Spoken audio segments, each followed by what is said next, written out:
if 3 plus 2 root 2 is a root of the equation this, right, and 4 plus 2 root 3 is a root of equation this, right, where a, b, c, m and n are integers. Guys, आपको एक चीज समझनी है कि अगर हमारा x का coefficient integer है, right, so in that case अगर एक रूट हमारा 3 प्लस 2 रूट 2 होगा तो एक और रूट 3 माइनस 2 रूट 2 होगा, यानी ये कॉन्जुगेट पेयर्स होंगे, right. This is something that you have to understand.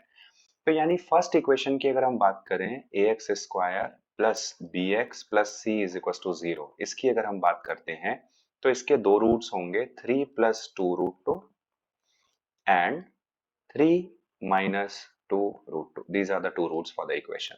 तो अगर हम sum of the roots करते हैं तो minus b by a की वैल्यू आती है 6, और यहां से हम कह सकते हैं कि b is nothing but minus का 6 है. ये हम कह सकते हैं कि जो हमारा b होगा ये बराबर होगा 6a के. And product of the roots की अगर बात करते हैं यानी c by a, ये बराबर होगा इनके प्रोडक्ट के. 3 का स्क्वायर 9, 9 माइनस 4 इंटू 2 8, यानी ये होगा हमारा 1. तो यहां से c बराबर हो जाता है a के. This is something that you have to understand.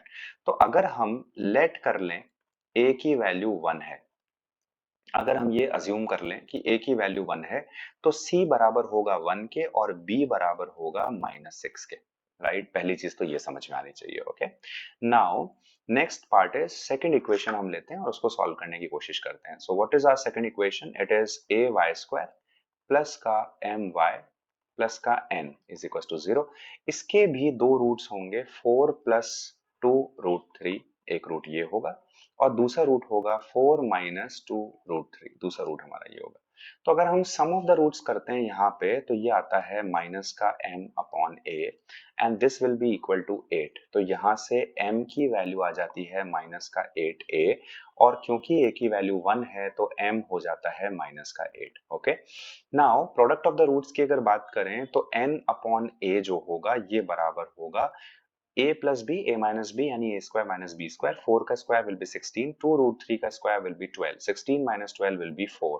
तो यहाँ से n जो है ये बराबर होगा 4a के और n की वैल्यू होगी 4. तो m और n भी मिल चुके हैं, a b c भी मिल चुके हैं. इस एक्सप्रेशन में हमें इसको रखना है एंड फाइनल आंसर कैलकुलेट करना है.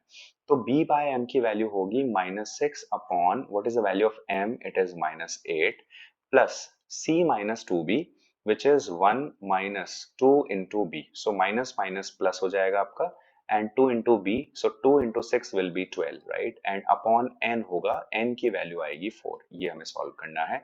So this is nothing but 3 is 6. This is 4 times. LCM will be 4.